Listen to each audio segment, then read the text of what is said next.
आए दोस्तों, आपका स्वागत है हमारे चैनल पर। आज हम ऐसी कहानी बताएंगे, गाय को फल खिलौने चाहिए। गाय को खिलौने से उत्तम फलों की प्राप्ति होती है। इस प्राचीन कथा के माध्यम से हम जानते हैं गाय को कौन सा फल खिलाना चाहिए। दोस्तों, एक समय की बात है, दिवस नारद भगवान शिव के दर्शन करने के लिए कैलाश पर्वत की ओर निकल पड़ते हैं। तभी उन्हें रास्ते में अनेक गायन दिखाई पड़ती है और गायों के साथ अनेक शेर भी घूम रहे होते हैं। बड़ा विश्व में हुआ, तभी उन्हें एक मनुष्य दिखाई पड़ता है जो गायों के साथ खड़ा है और उन्हें भोजन कर रहा है और पूछने लगते हैं, गाय और शेर एक साथ घूम रहे हैं, दोनों को एक दूसरे का भय नहीं है? सभी पशुओं को उत्तम भोजन की प्राप्ति हो रही है। ये बात सुनकर भगवान शिव से मिलने के लिए उनके स्थान पर जाते हैं। प्रभु भगवान शिव कहते हैं, देवता, फिर भी आपके मन में कोई ना कोई शंका तो अवश्य होगी, इसीलिए आपने संकोच होकर पूछिए। भोलेनाथ, आप तो सब कुछ जानते हैं, फिर भी पूछ रहे हैं। यदि दास को आज्ञा दे तो पूछने की चेष्टा करता हूँ। हे भोलेनाथ, आप तो पशुपतिनाथ है, इसीलिए आप समस्त प्राणियों के रहस्य जानते हैं। आज मैं आपके पास गौ माता के महात्मा को सुनने के लिए आया हूँ। गौ माता को सबसे अधिक प्रिय चीज कौन सी है तथा उन्हें कौन सी वस्तु खिलाने से मनुष्य के दुख दूर होते हैं? भगवान शिव कहने लगते हैं, अपने समस्त मानव जाति के कल्याण हेतु उत्तम प्रश्न किया है। इस प्रश्न का उत्तर देने से पूर्व मैं आपको इससे जुड़ा एक प्राचीन इतिहास कहता हूँ। इस प्राचीन कथा के माध्यम से आपकी सभी शंकाओं का समाधान हो जाएगा, इसलिए आप इस कथा को ध्यान से पूरा सुनिए। जो भी इस कथा का श्रवण करता है उसके समस्त पापों का नाश होता है, उसे दुर्गम से दुर्गम स्थान में उत्तम फल की प्राप्ति होती है। देवर से कहते हैं कि भोलेनाथ, आपके मुख से इस कथा को सुनना मेरा परम सौभाग्य है, कृपया आप इस कथा को अवश्य कहिए, मैं इसे ध्यान पूर्वक सुनूंगा और इसका प्रचार करूंगा। फिर भगवान शिव नारद जी को कथा सुनाने लगते हैं। देवर्षि, पूर्व कल की बात है, पृथ्वी लोक पर दशरथ नाम का जो देश है उसके पश्चिम भाग में एक अत्यंत दुर्गम मरुस्थल है। उसे मारु प्रदेश में कोई भी मनुष्य प्राणी जीवित नहीं रह सकता और प्रदेश प्राणियों के लिए भय उत्पन्न करने वाला तथा अत्यंत दुष्कर है। वहाँ पर कोई भी मनुष्य प्राणी निवास नहीं कर सकता। उसे स्थान पर केवल प्रेस्टन का ही वास रहता है। वहाँ की भूमि तापी हुई गर्म बालों से भरी रहती है। उसे स्थान पर बड़े बड़े सर्प निवास करते हैं जो अत्यंत दुष्ट और भयंकर है। सूखे हुए और थोड़ी छाए वाले वृक्ष होते हैं, प्रकार के वृक्ष की उसे स्थान पर रहते हैं। कांटों से भरे हुए वृक्ष अत्यंत भयंकर दिखाई पड़ते हैं, उन पर कोई फल नहीं होते हैं। किसी कारण से कोई प्राणी वहां पर जीवित नहीं रह पाए। उसे स्थान पर केवल पाप करने वाले प्रेत और पिशाच ही निवास करते हैं। यमराज के द्वारा कष्ट भोगने के लिए उसे स्थान पर उन्हें छोड़ा जाता है। भूख और प्यास से व्याकुल होकर विपरीत उसे निर्जन स्थान पर भटकते रहते हैं। उसे मरुस्थल में बहुत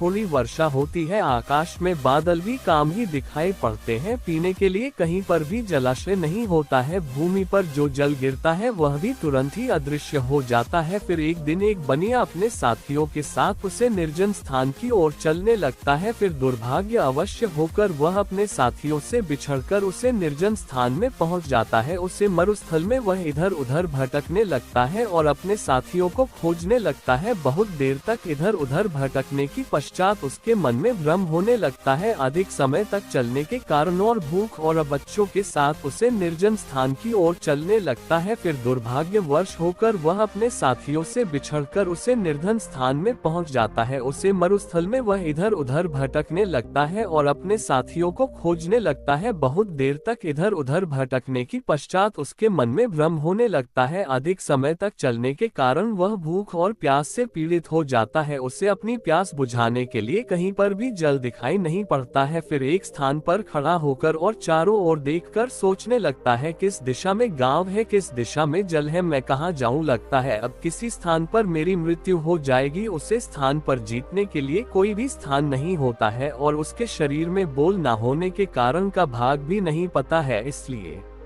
चुपचाप उसी स्थान पर खड़ा होकर भगवान से प्रार्थना करने लगता है। फिर मैं भयंकर परियों के निकट आते हैं और उसे दुर्बल जानकर उसके पास आकर इस प्रकार से कहने लगते हैं, किस कारण से तुम्हारा आगमन हुआ है? लगता है तुम अपने साथियों से बिछड़कर इस वन में भटक रहे हो। तुम्हारे मुख को देखकर लगता है तुम भूख और प्यास से पीड़ित हो। उन पाटों के ऐसे वचन सुनकर उसे बनिए को बड़ा आश्चर्य हुआ। वह सोचने लगा, बड़ी ही विचित्र बात है, ये भयंकर प्रेत मुझे मुझे खाने के बजे मेरा हाल चाल पूछ रहे हैं। अपने साथियों से बिछड़कर इस स्थान पर आ गया हूँ, कृपया तुम मेरा भाषण न करो। मैं भगवान विष्णु का भक्त हूँ, इस समय में भूख और प्यास से व्याकुल हो रहा हूँ। मनुष्य तुम चिंता मत करो, हम तुम्हारा भाषण नहीं करेंगे। भगवान की कृपा से हमें इस मरुस्थल में भी उत्तम भोजन की प्राप्ति होती है। इस प्रकार से कहकर उसे प्रीत में अचानक से एक टोकरी प्रकट की, जिसमें नाना प्रकार की व्यंजन और जल रखा हुआ था कि मनुष्य लोग इस टोकरी से अन्न लेकर तुम ग्रहण करो। उसे टोकरी में रखे हुए व्यंजनों को देखकर वह बनिया बहुत प्रसन्न हुआ और उसने तुरंत ही उसे टोकरी में से हमने लिया और उसे जल्दी जल्दी खा लिया। उसे अन्न को खाकर बनिए की भूख शांत हुई और उसे प्रीत को प्रणाम करते हुए कहने लगा कि प्रीत तुम्हारा धन्यवाद है, आज तुमने मेरी भूख और प्यास मिटाई है। फिर उसे प्रीत ने अन्य पाटों को भी भोजन करने के लिए कहा। सभी पाटों ने उसे टोकरी में बचा हुआ भोजन भी खा लिया। फिर वह भोजन की टोकरी अचानक से अदृश्य हो गई। इस विचित्र घटना को देखकर उसे बनिए को बड़ा आश्चर्य हुआ। तब उसे बनिया ने उसे प्रेत राज से कहा है, भाई इस वन में मुझे ये बड़े आश्चर्य की बात प्रतीत हो रही है। इस वन में इतना फल के पेड़ है, ना नदी है और न सरोवर है, फिर भी तुम्हें इतना सुंदर और स्वादिष्ट भोजन। कहानी अच्छी लगी हो तो चैनल को सब्सक्राइब करें, लाइक करें।